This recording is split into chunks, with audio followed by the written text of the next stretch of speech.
Comunidad de algoritmo financiero, ustedes ya habían pedido a gritos este video. ¡Eso es cierto! ¿Cuáles son las perspectivas a futuro de las finanzas? ¿Vamos a ser reemplazados por los robots? ¿Qué nuevas habilidades debemos de tener? Y algunas otras dudas sobre cómo se maneja la parte de las finanzas bursátiles hoy en día. Pues resulta que encontré un video buenísimo de Marcos López de Prado. Él es un profesor en la Cornell University del Departamento de Ingeniería. Pero lo chistoso aquí, lo interesante a la vez, es que él ha ayudado a las finanzas a modernizarlas durante los últimos 20 años. Él ha popularizado el término de algoritmos, machine learning, el uso de estadísticas, métodos estocásticos y todas las matemáticas para poder tomar decisiones de inversión puntuales. Así que los invito a que se queden en este video y vamos a ver la entrevista completita, y durante cada una de las preguntas que se les vayan haciendo yo voy a hacer mis intervenciones. ¿Para qué? Pues para que escuchen mi punto de vista y un poquito traducir lo que él dice, para aquellos que todavía no dominan tanto el inglés. We have seen the changes because of machine learning in finance, but how much faster could these changes occur, and what's driving this wave of change? Well, what is driving is data. Today we have data sets that were not available 2-3 years ago, and the only way to model these data sets is utilizing these complex techniques. So, for example, when you say data, how is this different from, say, 10 years ago to just a few years ago, and how fast has the change been? Yeah, so a few years ago we didn't have data from satellite images, credit card transactions, engineering data, data that comes from exploration and production, or even data that comes from narratives, reading stories, extracting sentiment from news articles. So these data sets didn't exist before, and today they exist, and they are able to, we can extract information that is valuable for making investment decisions. La primera pregunta que se le hace a Marcos López de Prado es, oye, ¿cuáles son esos drivers que están causando que las finanzas sean tan cambiantes o hoy en día sean muy diferentes a los que teníamos en 10 años? Y él lo resume en una simple palabra, data, ¿no? Data pues es todo lo que nos rodea, literal, toda la información. Él dice, hoy en día la información que teníamos hace 10 años pues es completamente diferente, ¿no? Tenemos información sobre las transacciones que se hacen, sobre cuánta gente va a las plazas, sobre cuánta gente entra y sale a las escuelas, información de todo, ¿no? Información aeroespacial, información médica. Tenemos incluso la narrativa, ¿no? Los papers que se hacen, al final es información. Entonces, la información es el primer paso para tener ese poder. ¿El poder para qué? Para tomar una buena decisión de inversión. Y él hace referencia a que tomar una buena decisión va de la mano de utilizar técnicas complejas, haciendo referencia a la parte de técnicas que utilizan los ingenieros para la toma de decisiones, ¿no? Como es el machine learning. Marcus, I wonder if this is a zero-sum game. If the robots and the machine learning wins, then the high-paying finance jobs lose, or if there is a way to retrain some of these employees. There is definitely a way to retrain these employees. The reality is that as a matter of productivity gains, not all of them will be able to retain their jobs, but in many cases we can retrain these individuals so that these algorithms augment their capabilities. They don't need to be their jobs to be completely automated, but these algorithms can assist to help them make better investment decisions. La segunda reportera hace la pregunta sobre, oye, ¿qué sucederá con los empleos? ¿Van a desaparecer todos los empleos o habrá algunos empleos que los vamos a poder retener? Él menciona que sí, habrá empleos que se van a poder retener, no los menciona, pero dice que también hay empleos que se van a perder, ¿no? Empleos que a mi punto de vista van a ser aquellos que sean de rutina, ¿no? Que los pueda hacer una máquina, ¿no? A lo mejor checar estados de cuenta o algún tipo de eso, ¿no? Y hay otros empleos que van a ayudar bastante a la parte de las tareas que hacen los seres humanos, ¿no? Nosotros nos van a ayudar mucho para poder tomar decisiones, sintetizar la información y ahorrarnos tiempo. And how vulnerable is the finance industry to, say, crowdsourcing, to engineers in other fields? And what could it do, say, to the hedge fund industry, for example? That's right. So tournaments is a particular case where we can crowdsource the forecasting of prices on all sorts of asset classes to the data science community. This is a job that so far has been done by a very narrow set of individuals within hedge funds, but now you can turn this information to the entire dataset community. People working at NASA, at national labs, working at pharmaceutical companies, and they can use their expertise to forecast these returns and turn these decisions into investment products. Asimismo, también le preguntan sobre la parte de la externalización de tareas, ¿no? Antes estaba muy enfocado en la parte de los científicos, los únicos que podían analizar este tipo de información enorme, pero hoy en día él menciona que hay otras industrias que también adoptan este tipo de análisis que se hacen, ¿no? Que al final es tomas de decisiones, ¿no?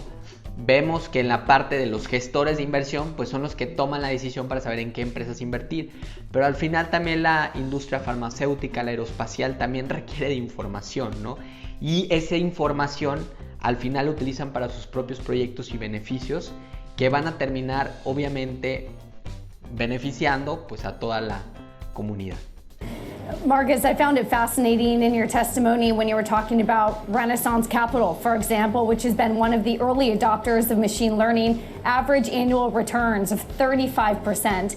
How far off are we from this becoming a crowded trade where everyone uses this, that those outsized returns are no longer outsized? It is still a small percentage of the total AUM, the total assets under management. So when you think of the tens of trillions of dollars that are being invested today using discretionary decision-making processes or even quantitative decision processes that are not based on machine learning, this is still, there is a lot of room for deploying these algorithms, and this is not a crowded trade by any means. Después le hacen la pregunta de Renaissance Technologies. ¿Por qué les hacen esa pregunta? Pues bueno, Jim Simons fue el pionero de utilizar este tipo de técnicas para hacer la toma de decisiones, ¿no? A través del machine learning, tal cual. O sea, le dicen, oye, todavía hay espacio para que más hedge funds adopten este tipo de técnica para la toma de decisiones, y él dice que sí, ¿no? Dice que apenas estamos empezando, somos pioneros en esto, y por supuesto que pueden seguir adoptando este tipo de estrategias, ¿no? Que son estrategias que al final hemos visto que pagan grandes dividendos, ¿no? Es el caso de Jim Simons, que trae una media del 35%.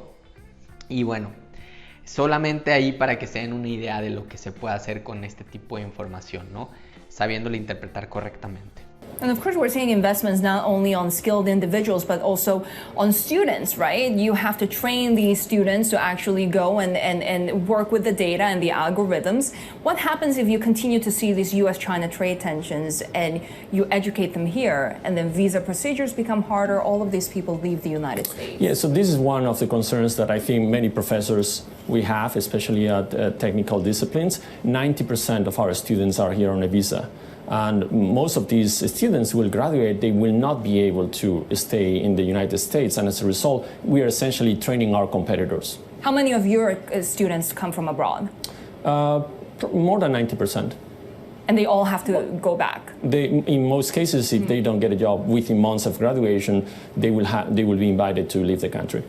En esta parte, la reportera le pregunta sobre los estudiantes, más enfocado en la parte de los ingenieros, ¿no? Oye, ¿qué pasa en Cornell University con los estudiantes? ¿Se preocupan porque estén desarrollados, entiendan estas habilidades y puedan ser de alguna u otra manera reclutados por empresas con estas habilidades? Y bueno, dice, se les da un tiempo una vez que ellos estén graduados para saber si van a lograr tener su visado o su estancia aquí en Estados Unidos, pero ya su visado de trabajo, no de estudiantes. En dado caso de que no lo tengan, pues sí tenemos ese peligro de que se nos vaya, ¿no? Tener esa fuga de capital, porque al final él dice que alrededor del 90% no son estudiantes americanos, sino que son estudiantes que vienen al extranjero y estudian en Estados Unidos, ¿no? O sea, para que se den también una idea de cómo está tan competido la industria, más enfocado en esto, ¿no? En lo que viene siendo algoritmos, desarrollo, codificación y demás.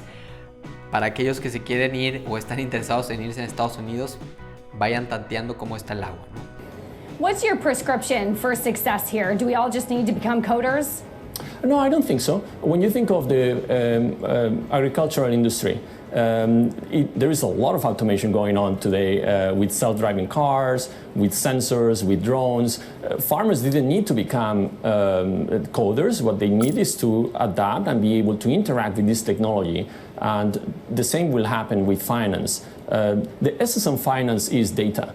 The only reason you are able to make a return in excess of the market is because you hold asymmetric information. In order to extract information from these data sets, you need to use machine learning. Nuevamente vemos que la reportera que se encuentra en San Francisco hace una pregunta crucial, ¿no? Yo creo que aquí muchos nos vamos a detener, porque dice, ok, a lo que me estás diciendo, entonces me estás dando a entender que todos nos tenemos que convertir en desarrolladores de código o entender de computer science o ser unos cracks en programación, y él dice que no, y da el ejemplo de los agricultores, ¿no? Dice, hoy en día la parte de la agricultura pues utiliza muchísimos drones, procesos ya automatizados y demás, y al final no quiere decir que los agricultores literalmente se fueron, ¿no? Ya no existen, sino al contrario, ¿no? Te tienes que adaptar a estas nuevas tecnologías. Y él hace referencia a lo mismo, ¿no? Dice, los financieros se tienen que adaptar a esta nueva tecnología. Obviamente, él hace o se especifica más en la parte de finanzas bursátiles, ¿no? Donde da el ejemplo de que, ok, tú tienes información asimétrica, ¿no? Entonces, esta información asimétrica te va a generar retornos por encima de lo que hace el mercado. Y la manera en la que tú vas a obtener esa información asimétrica que no tienen los demás es a través del uso de Machine Learning, ¿no? Y es lo que hace James Simons. O sea, si nos ponemos a pensar, él utiliza un montón de quants y toda esa información trata de interpretarla para encontrar esas desviaciones o esas ineficiencias que existen en el mercado que al final te generen esos rendimientos por encima de lo que hacen el promedio. When it comes to that congressional hearing that we had recently, of course, lawmakers were very concerned about bias, whether it's racial bias and so forth in these artificial intelligence mechanisms. Is that easy to fix? Not easy to fix, but definitely it is easier to identify bias in an algorithm than in a human. A human will make a few hundred of decisions in a year, and to identify whether a human is biased is very difficult. However, we can conduct millions of randomized control experiments on an algorithm to identify whether there is bias. And when there is bias, we can correct it. And an algorithm that was biased before this correction will not be biased afterwards. So, of course, there is this risk of bias, but I'm much more concerned with bias in human decisions. Bueno, y ya por último, la reportera le menciona, oye, ¿qué sucede si se encuentra algún tipo de desviación dentro del modelo que se está haciendo a través del uso de los logaritmos? ¿Es más fácil de detectarlo o es más complicado que si fuera basado en las decisiones o criterios de los humanos? Y él dice que es más sencillo encontrar este tipo de errores en los modelos que son utilizados a través de algoritmos. Porque un algoritmo lo puedo detectar, lo corrijo y evito que se vuelva a producir ese mismo error. Pero en la parte de los errores humanos o de las desviaciones humanas que podamos obtener, pues es que el ser humano toma decisiones día con día, ¿no? Y son millones de decisiones que tomamos. Entonces no llevamos un mismo patrón, ¿no? Son más difíciles de detectar que las de un algoritmo. Bueno amigos, hasta aquí el video de hoy. Espero ya haya sido de su agrado, hayan entendido esta parte y les haya abierto un poquito más el panorama sobre qué es lo que opinan los expertos, ¿no? Qué mejor que Marcos López, que está metidísimo en esta área, cuál es su perspectiva. Los invito a que se pongan a leer un poquito de él, todo lo interesante que ha hecho. Tiene papers, tiene libros muy interesantes de machine learning, de algoritmos y demás, si les interesa esta parte. Su currículum es extenso, ha ganado premios de lo que sea, literal, arrolla a todos. Entonces, métanse a googlear, está súper interesante. Si tienen ahí alguna duda o demás, no duden en contactarnos, sus amigos el algoritmo financiero. Muchísimas gracias, hasta la próxima.